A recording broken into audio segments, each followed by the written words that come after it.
BLO जो हैं कहाँ के हैं? इलेक्शन कमीशन ऑफ इंडिया कोई बीएलओ नहीं है। बीएलओ जो है सब वहीं का लोकल है, कोई तहसील का है, ब्लॉक का है, और लोकल कर्मचारी है वहाँ का, और टीचर्स हैं, ये सब बीएलओ के लिए रिलीव हो जाते हैं और 3 महीने का पूरा उनको वेजेस मिलता है उस, और अपनी ड्यूटी से रिलीव हो जाते हैं। हमारे यहाँ परमानेंटली ऐसा कोई टेंशन नहीं है। ये सब स्टेट स्पॉन्सर्ड ममता जी का कराया है। आपको नहीं लगता बंगाल में एसआईआर में कुछ गड़बड़ हो रही है? नहीं, सवाल ही नहीं उठता। हमारे जो ऑफिसर्स हैं, आपने देखा होगा जब पिछले चुनाव कराया गया था 7 राउंड कराए गए थे। 7 राउंड का कारण क्या था? केरला में 1 राउंड, तमिलनाडु में 1 राउंड। क्यों 7 राउंड में? इसलिए कि बॉर्डरिंग स्टेट है, हमें वहाँ पर विजिलेंट रहना है, हमें बड़ा विजिलेंट रह के काम कराना है। वहाँ पे आते हैं बाहर के लोग और यहाँ पे दादागिरी करके, बूथ कैप्चरिंग करके भाग जाते हैं। अभी जो हमारा सिस्टम हो गया है वो आप देख रहे हैं किस तरह माइग्रेट कर रहे हैं। ये बताइए, 65 lakh dead bogus duplicate vote कटा बिहार में जी। आप मानते हैं कि जो दावा कई हवाले से किया जा रहा है 1 करोड़ वोट तक भी बंगाल में ऐसा हो सकता है? मैं 1 करोड़ तो नहीं मानता, लेकिन हाँ 70-80 लाख तो जाएगा। मिनिमम जो मेरा एक मानना है, एज ए ऑफिसर के नाते मैं रहा हूँ, जो है 70-80 लाख तो जाएगा। लेकिन कारण क्या है? ये जितने वोटर हैं ये हमारे वोटर लिस्ट से तो डिलीट हो जाएंगे, लेकिन लोग शोर ये भी मचाते हैं पूरे हिंदुस्तान में कि वो कहाँ गए, घुसपैठिए। इस पर ज़्यादा जोर दे रहा है अपोजिशन, घुसपैठिए। लेकिन देखिए, इलेक्शन कमीशन का काम घुसपैठियों को आइडेंटिफाई नहीं करना है, हमें अपने वोटर लिस्ट को ठीक करना है और उसमें से डिलीट करना है।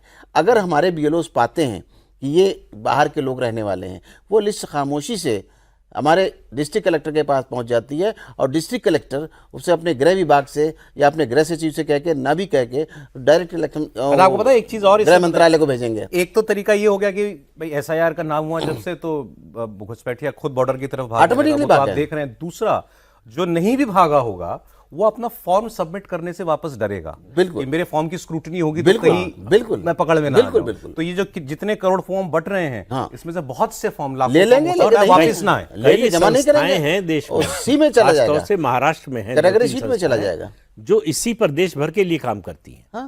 उनकी रिपोर्ट के मुताबिक माने अगर उनकी बात, तो बंगाल में 3 करोड़ से ज्यादा वोट कट सकते हैं। 3 करोड़? 3 करोड़ सर, और उनका पूरा जो है वो 7 करोड़ 66 लाख तो सारे हैं। आप कहना जिसमें से 3 करोड़ कट सकते हैं? नहीं, ये उनका कहना है। मतलब आज बढ़ेंगे भी तो ऐसा नहीं है कि जो है नए वोटर भी बनेंगे ना। हाँ, अच्छा, वो कह रहे हैं ये संख्या वहां तक जा सकती है।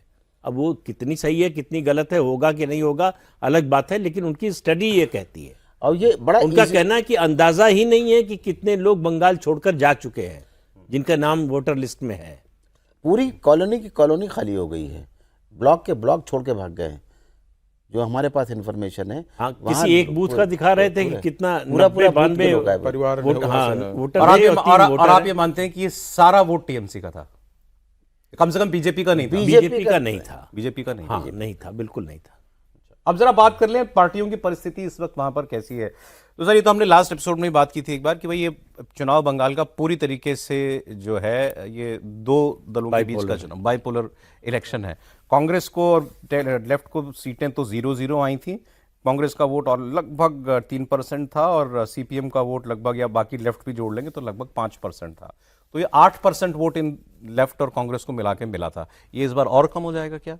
देखिए, कांग्रेस कभी अपने वोट को बढ़ाने में विश्वास नहीं करती है। अच्छा, वो हमेशा कोशिश करती है कि मेरे वोट कैसे कम हो, और वो उस पे काम करती है। थ्योरी देने वाले हैं ये।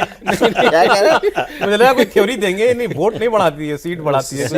कुछ नहीं, वो उस पे सीरियस है भी नहीं। और आप देखेंगे कि चाहे बिहार के चुनाव में हो, एसआईआर का मुद्दा उसने उठाया और कहाँ दिखा, और गायब हो गए। उसी तरह से बंगाल में आप देखेंगे कि पार्लियामेंट के अंदर वो चिल्ला रहे हैं, लेकिन यदि वो इतने सीरियस थे तो बंगाल में बिहार में 65 लाख की बात की 5 आदमी नजर नहीं आए। और यदि बंगाल में इस तरह से वोट कट रहे थे तो टीएमसी अपने कार्यकर्ता को लगाई है, कांग्रेस को भी लगाना चाहिए था, लेकिन वो पार्लियामेंट के अंदर प्रश्न उठाएंगे। मैं आपको इन्फॉर्म करूं, एक कंप्लीट कर 10 सेकंड बस। बिल्कुल। अपने यदि उनके वोटर कट रहे हैं तो पार्लियामेंट से अच्छा था कि पहले जाकर अपने वोटरों को जोड़े। ऐसा वो करते हुए नहीं दिख रहे हैं। मैंने क्या बोला कि 8% का जो मार्जिन है, यही वोटर है जो कम्युनिस्ट के पास बचे हुए और कांग्रेस के पास बचे हुए। ऐसे में भारतीय जनता पार्टी, जैसे प्रदीप जी ने कहा कि भाई ये वोट कहां से आ सकते हैं, 30% हमको हिंदू वोटरों को बढ़ाना है। ये वो वोटर हैं जिनको कांग्रेस में और नहीं विश्वास होगा, जो कांग्रेस के वोटर हैं कि अब हमारी पार्टी समाप्त हो रही है, तो वो टीएमसी की तरफ नहीं जाएंगे। इसलिए नहीं जाएंगे कि उनको पता है कि हमारी लड़ाई इनके साथ ज्यादा है। हाँ, वो ममता का वोटर, वो तो ममता के खिलाफ है। हाँ। तो वो वोटर हमारे पास आ सकते हैं, यानी भारतीय जनता पार्टी के पास आ सकती है। क्या ऐसा 2021 में हुआ था? कुछ हुआ था, लेकिन ज्यादा उस पे नहीं हुआ था, क्योंकि वहां पे 2021 का आप चुनाव आप देखेंगे तो ऐसा नहीं था कि भारतीय जनता पार्टी एकदम जीतते हुए, बढ़ते हुए दिखी थी। जो पार्टी 3 सीट से 77 जा सकती है, तो उस पार्टी के लिए 77 से 140 भी जाना बहुत बड़ी बात नहीं होती। के तौर पे इसको जरा सोचिए, नरेंद्र मोदी का 14 में देश में हो गया आगमन, उसके बाद 2021 का इलेक्शन, 2021 का बंगाल इलेक्शन से पहले हर चीज हो चुकी, राम मंदिर को लेकर के सब कुछ हो चुका है और सीए एनआरसी को लेकर के देश में हंगामा हो चुका है। उसके बावजूद 8% ऐसा वोट है जो नरेंद्र मोदी के खौफ में टीएमसी के पास नहीं गया, वो लेफ्ट और कांग्रेस के पास बचा रहा, इंटैक्ट रहा। मतलब उसको ऑब्वियसली मोदी का वोटर नहीं है, लेकिन उसको तृणमूल तब भी नहीं चाहिए, उस 8% को। लेकिन क्या वो बीजेपी की तरफ आ जाएगा? उसमें से कुछ आ सकता है। मतलब अब वो क्या सोच रहे हैं, अपनी पार्टी के भविष्य को लेकर उनकी क्या सोच है, इस पर निर्भर करेगा। अगर उनको, उनके दिमाग में ये है, ममता के विरोधी हैं, लगता है किसी भी हालत में ममता को हटाना है, तो उनको अब ये समझ में आ गया होगा कि ये काम बीजेपी ही कर सकती है, उनकी पार्टी नहीं कर सकती।